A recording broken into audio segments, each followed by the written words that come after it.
ये समय परिवर्तन का माह है, लेकिन परिश्रम अधिक करना पड़ेगा। जय श्री गणेश। नमस्कार, मैं आचार्य संजय द्विवेदी। मेरे समस्त प्रबुद्ध दर्शकों का मेरे चैनल पे हार्दिक स्वागत है। प्रिय दर्शकों, आज मैं सिंह राशि का मार्च माह का मासिक राशि फल लेकर आपके सम्मुख उपस्थित हूं। मार्च माह में सिंह राशि के लिए कुछ योग ऐसे बन रहे हैं जिसके कारण आपको कुछ संघर्ष करना पड़ सकता है। इस माह में आपको अधिक परिश्रम करना पड़ सकता है। इस माह में आपको कुछ विशिष्ट लाभ भी प्राप्त होंगे, परंतु कहीं न कहीं इस माह में आपको कुछ कठिनाई अवश्य हो सकती है, क्योंकि इस माह में जो ग्रहों की स्थितियां हैं उनमें आपके लग्न में केतु, आपके सप्तम भाव में 5 ग्रह होंगे जो राहु के साथ में गोचर कर रहे हैं। राहु, सूर्य, बुध, मंगल और शुक्र। इसी प्रकार से प्रारंभ से ही लग्नेश का गोचर आपके सप्तम भाव में राहु के साथ में होगा। आपके अष्टम भाव में शनिदेव का गोचर चल रहा है जो ढैया का प्रभाव दे रहे हैं, और शनि इस समय बलवान हो चुके हैं, जिसके कारण कार्य क्षेत्र में इनका पूर्ण रूप से प्रभाव प्राप्त हो रहा है। गुरुदेव बृहस्पति की स्थिति अत्यंत प्रबल है जो आपके एकादश भाव में गोचर कर रहे हैं, और गुरुदेव का प्रभाव कुछ विशेष लाभ देने वाला होगा। इस माह में 2 मार्च को शुक्राचार्य राशि परिवर्तन करेंगे। सप्तम भाव से ये अष्टम भाव में पहुंचेंगे, जहां पर ये उच्च राशि में होंगे। शनिदेव के साथ इनका अतिमित्र का भाव है, उनके साथ गोचर करेंगे, परंतु ये अष्टम भाव होगा। जो त्रिक भाव है, त्रिक भाव में ग्रहों का प्रभाव निर्बल हो जाता है। 14 मार्च को सूर्यदेव का परिवर्तन आपके सप्तम भाव से अष्टम भाव में हो जाएगा। त्रिग्रह योग यहां पर बन जाएगा। 21 मार्च को बुध, जो वर्तमान समय में मार्च माह में वक्री अवस्था में होंगे, 21 मार्च से ये वक्री से मार्गी हो जाएंगे। 26 मार्च को शुक्राचार्य का पुनः परिवर्तन होगा। ये आपके नवम भाव में, भाग्य भाव में गोचर करना आरंभ करें। और क्योंकि जब भी राहु का दृष्टि प्रभाव लग्न पर होता है तो ये लग्न को बाधित करते हैं, और सिंह राशि सूर्य की राशि, सूर्य और चंद्रमा के साथ इनका अति शत्रु का भाव है, मंगल के साथ इनका अति शत्रु का भाव है, और यहां पर सूर्य भी साथ में है, मंगल भी साथ में होंगे। तो कहीं न कहीं यहां पर प्रारंभ से ही कुछ भ्रामक स्थितियां हो सकती हैं, कुछ संघर्ष आपके बढ़ सकते हैं, कुछ विवाद आपका बढ़ सकता है।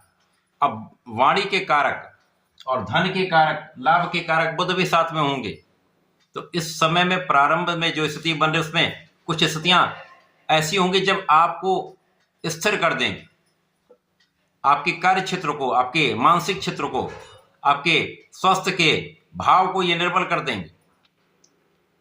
और शनि का प्रभाव अष्टम भाव में है, ढैया के प्रभाव में है, पहली दृष्टि का प्रभाव आपके कार्य क्षेत्र पर, तो कार्य क्षेत्र में प्रारंभिक समय उतार चढ़ाव बहुत हो सकते हैं। तो इस समय में यदि आप अपने कार्य क्षेत्र में बहुत निष्ठा के साथ पूर्ण परिश्रम करते रहते हैं तो संभावना है कि समस्याएं कम होंगी। नहीं तो प्रारंभ में समस्याएं, जब तक सूर्य साथ में हैं, बुध, मंगल, सारे ग्रह तो साथ में ही है, राहु और लग्नेश जब साथ में होते तो समस्त ग्रहों का प्रभाव भी उतना अच्छा फल नहीं दे पाता, क्योंकि लग्नेश ही बाधित हो गए। जो काम करने वाला व्यक्ति है वही बाधित हो गया। तो कार्य क्षेत्र में यदि आपने लापरवाही की तो समस्या आ सकती है, नौकरी छूट सकती है। लेकिन यदि आप पूर्ण निष्ठा के साथ अपने कार्य क्षेत्र में लगे रहते हैं और आपकी कुंडली में कार्य क्षेत्र का स्वामी बहुत अच्छी स्थिति में है, तो यहां पर कोई बड़ी समस्या नहीं होगी। कुछ उतार चढ़ाव अवश्य होंगे और उन स्थितियों से आप पार पाते हुए आगे इन समस्याओं से निकल जाए। अब यहां पर गुरुदेव का प्रभाव है, जिसके कारण बहुत सारी स्थितियां गुरुदेव यहां पर संतुलित कर रहे हैं। गुरुदेव आपको ज्ञानवान बना रहे हैं। गुरुदेव आपके ज्ञान में वृद्धि के साथ साथ आपको बहुत विवेकशील बना रहे हैं, आपको धैर्य दे रहे हैं। और जब आपको धैर्य आ जाता है तो स्थितियों को संभालना आसान हो जाता है। और जब आपका ज्ञान अच्छा होता तो आप ज्ञान का उपयोग करके, अपनी योग्यता का उपयोग करके, अपनी शिक्षा का उपयोग करके आप समस्याओं का निस्तारण कर पाते हैं। और जब गुरु का प्रभाव होता है तो लोगों का, जो घर के बड़े हैं, उनका, गुरुजनों का सहयोग आपको प्राप्त होता रहता है, उनका आशीर्वाद आपको प्राप्त होता रहता है, जिससे कहीं न कहीं प्रत्यक्ष या अप्रत्यक्ष रूप से आपको सकारात्मकता प्राप्त होती रहती है।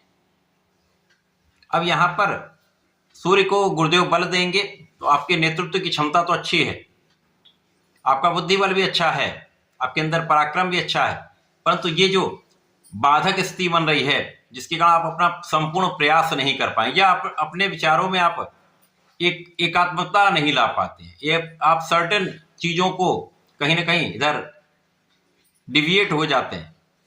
जब आप एकात्मक भाव से आगे नहीं बढ़ेंगे, आपका कंसंट्रेशन अच्छा नहीं होगा, डिविएशन होगा, तो आप सही निर्णय नहीं ले पाते। तो प्रारंभिक जो स्थिति है उसमें ऐसी ही स्थितियां बन रही हैं जिसके कारण आप कहीं ना कहीं से ना सही दिशा में आप प्रयत्न कर पाएंगे, ना सही दिशा में आप उसका उपयोग कर पाएंगे। लेकिन जैसे ही इस माह का परिवर्तन होगा, शुक्राचार्य अष्टम भाव में जाएंगे, यद्यपि ये निर्बल भाव है परंतु ये शनिदेव के साथ में हो। सिंह राशि के लिए शनिदेव बहुत कारक नहीं है, परंतु अष्टम का कारकत्व इनको प्राप्त है और यहां पर ये विपरीत राजयोग में है, जिसके कारण यहां आपको कर्मठता प्राप्त होगी, कहीं ना कहीं से आपका परिश्रम बढ़ने लगेगा। और जब आप परिश्रम करने लगते हैं तो कहीं ना कहीं रास्ते भी बनने लगते हैं, क्योंकि कार्यक्षेत्र के स्वामी ही शुक्राचार्य हैं और पराक्रमेश भी शुक्राचार्य हैं।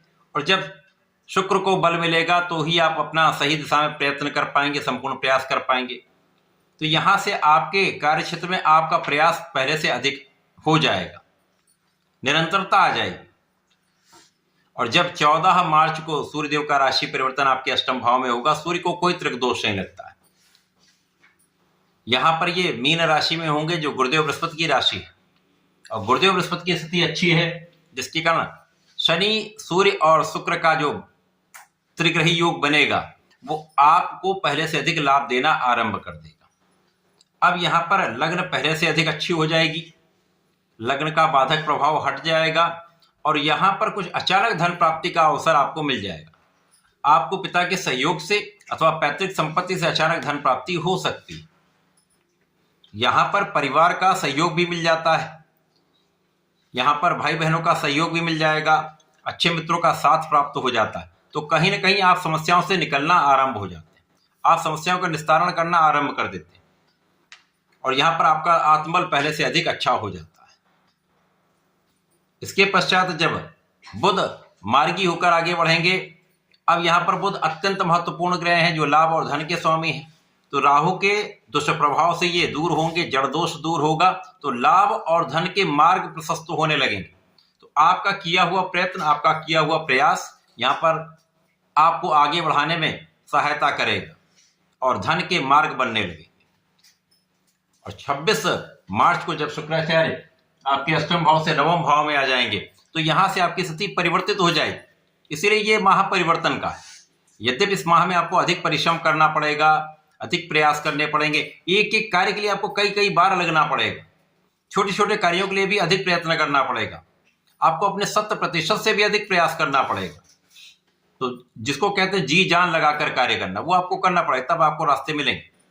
और जब शुक्राचार्य नवम भाव भाग्य भाव में आ जाएंगे, अब कर्म और पराक्रम का स्वामी आपके भाग्य भाव, यहां से भाग्य की प्रबलता प्राप्त होने लगती है। यद्यपि भाग्य के स्वामी राहु के साथ में होंगे और लग्न पर इनका प्रभाव होगा, लेकिन शुक्र की अच्छी स्थिति और गुरुदेव का प्रभाव मंगल पर, तो ऊर्जा का एक सकारात्मक प्रभाव आपको प्राप्त होने लगता है और मंगल भी आगे बढ़ते जाएंगे।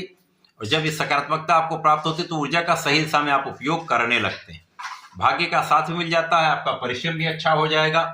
तो आपके कार्यक्षेत्र में आपकी स्थिति पहले से बहुत अच्छी हो जाएगी। और यदि आप यहाँ पर पूर्ण रूप से निष्ठा से अपने कार्यक्षेत्र में लगे रहेंगे तो समस्याओं का निस्तारण भी होगा, आप अच्छी स्थिति में आ जाएंगे और धन का भी अच्छा लाभ लेने लगेंगे। यद्यपि इस माह में बहुत बड़ा धन लाभ नहीं है, बहुत बड़ा सफलता का योग नहीं है, लेकिन स्थितियां ऐसी नकारात्मक भी नहीं बनेगी, आप आगे बढ़ते जाएंगे। इन स्थितियों से आप पार पा लें, संघर्षों से आप आगे बढ़ जाएंगे। इस माह को उपयोगी बनाने के लिए आपको भगवान गणपति की आराधना करनी चाहिए। ओम गंग गणपतये नमः का एक माला का जप नित्य करें। ये प्रातःकाल और संध्या समय दोनों टाइम करते हैं तो बहुत अच्छा है। सूर्यदेव को जल दें, ओम आदित्याय नमः का जप करें तथा भगवान भोलेनाथ पर जलार्चन करके यदि इस समय आप नमः शिवाय का जप करते हैं तो ये समय आपको इन समस्याओं से बचाने वाला होगा। आपके मानसिक बल को, आपके शारीरिक बल को, आपके आर्थिक बल को पुष्ट करने वाला होगा। तो इस समय का उपयोग करके लाभ ले सकते हैं। धन्यवाद, नमस्कार।